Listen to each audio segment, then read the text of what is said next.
Japan is an island by the sea filled with volcanoes and it's beautiful. In the year -1 billion, Japan might not have been here. In the year -40,000, it was here, and you could walk to it, and some people walked to it. Then it got warmer, some icebergs melted, it became an island, and now there's lots of trees, because it's warmer. So now there's people on the island, they're basically sort of hanging out in between the mountains, eating nuts off trees, and using the latest technology, like stones and bowls. Ding dong, it's the outside world, and they have technology from the future, like really good metal and crazy rice farms. Now you can make a lot of rice really quickly. That means if you own the farm, you own a lot of food, which is something everybody needs to survive. So that makes you king. Rice farming and rice kingdoms spread across the land, all the way to here. The most important kingdoms were here, and here. But this one was the most important, ruled by a heavenly superperson, or emperor for short. Knock knock, get the door, it's religion. The new prince wants everyone to try this hot new religion from Biekt. Please try this religion, he said. No, said everybody. Try it, he said. No, said everybody again, quieter this time. And so the religion was put into place, and all the rules that came with it. Then the government was taken over by another clique, and they made some reforms, like making the government govern more, and making the government more like China's government, which is a government that governs more. Hi, China, they said. Hi, dipshit, said China. Can you call us something else other than dipshit, said Japan. Like what, said China. How about Sunrise Land, said Japan. And they stole China's alphabet and wrote a book about themselves. And then they made lots of poetry and art and another book about themselves. Then they stopped moving the capital every time the emperor died and kept it in one place for a while, right here. And they conquered the north, finally. Get that squared away. A rich hipster named Kukai is bored with modern Buddhism, visits China, and learns a better version, which is more spiritual. Comes back, reinvents the alphabet, and causes art and literature to be great for a long time. And the royal palace turned into such a dream world of art that they really didn't give a shit about running the country. So if you live outside the palace, how are you supposed to protect your shit from criminals? Hire a samurai. Everyone started hiring samurai. Rich, important people hired samurai. Poor people who could not afford to hire samurai did not hire samurai. The samurai became organized and powerful, more powerful than the government. So they made their own military government. Here, they let the emperor still be emperor, but the shogun is actually in control.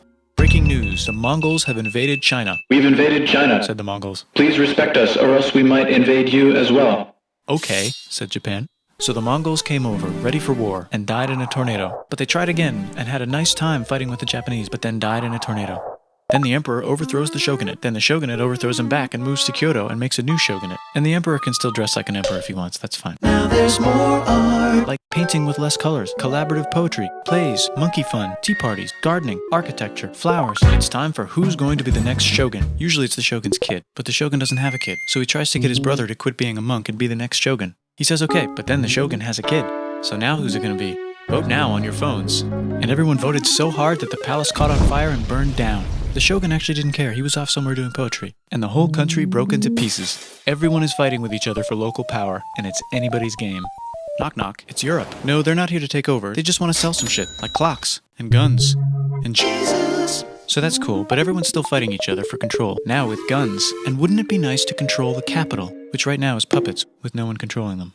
This clan is ready to make a run for it, but first they have to trample this smaller clan, which is in the way. Surprise, the smaller clan wins, and the leader of that clan steals the idea of invading the capital and invades the capital. And it goes very well. He's about halfway through conquering Japan when someone who works for him kills him, and then someone else who works for him kills them, and that guy finishes conquering Japan. And then he confiscated everybody's swords, and made some rules. And now I'm going to invade Korea, and then hopefully China, he said, and failed, and also died. But before he died, he told these 5 guys to take care of his 5-year-old son until he's old enough to be the next ruler of Japan.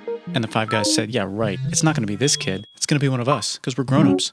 And it's probably going to be this guy, who happens to be way more rich and powerful than the others. A lot of people support him, but a lot of people support not supporting him. They have a fight, and he wins, and starts a new government, right here. And he still lets the emperor dress like an emperor, and have very nice things. But don't get confused, this is the new government, and they are very strict. So strict they closed the country. No one can leave, and no one can come in. Except for the Dutch, if they want to buy and sell shit, but they have to do it right here.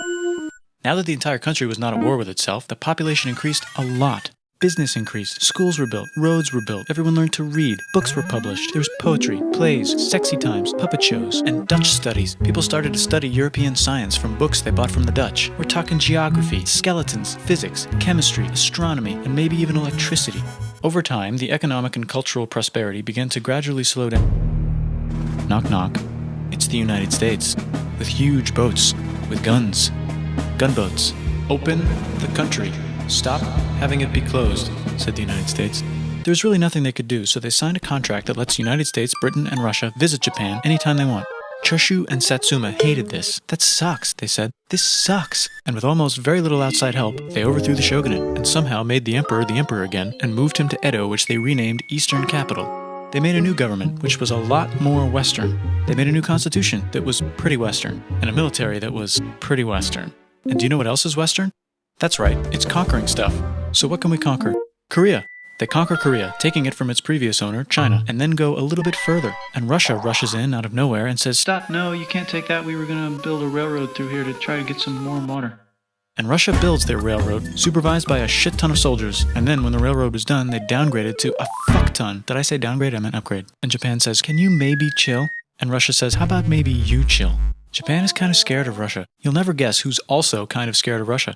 Great Britain. So Japan and Great Britain make an alliance together so they can be a little less scared of Russia. Feeling confident, Japan goes to war against Russia, just for a moment, and then they both get tired and stop. It's time for World War I. The world is about to have a war, because it's the 1900s and weapons are getting crazy, and all these empires are excited to try them out on each other. Meanwhile, Japan has been enjoying conquering stuff and wants more. And the next thing on their list is this part of China and lots of tiny islands. All that stuff belongs to Germany, which just had war declared on it by Britain because Britain was friends with Belgium, which was being trespassed by Germany in order to get to France to kick France's ass because France is friends with Russia, who was getting ready to kick Austria's ass because Austria was getting ready to kick Serbia's ass because someone from Serbia shot the leader of Austria's ass. Or actually shot him in the head.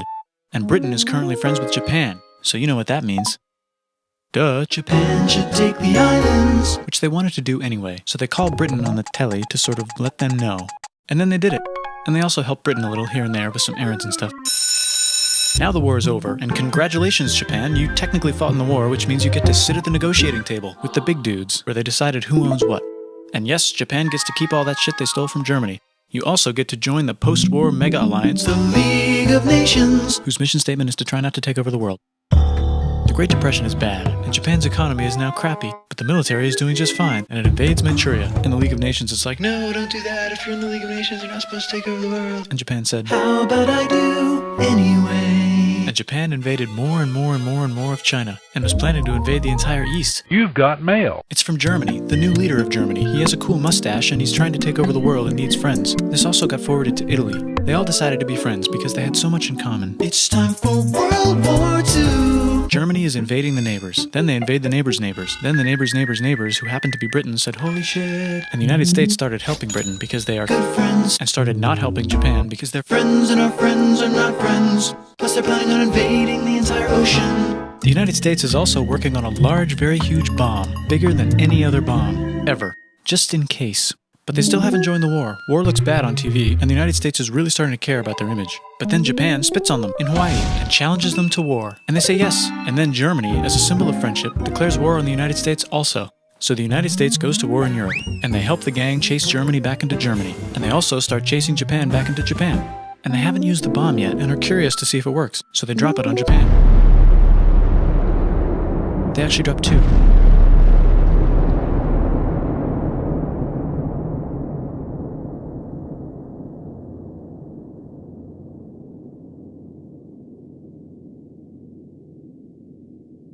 The United States installed a new government, inspired by the United States government, with just the right ingredients for a post-war economic miracle. And Japan starts making TVs, VCRs, automobiles, and camcorders as fast as they can, and also better than everybody else. They get rich, and the economy goes wild, and then the miracle wears off. But everything's still pretty cool, I guess. Bye.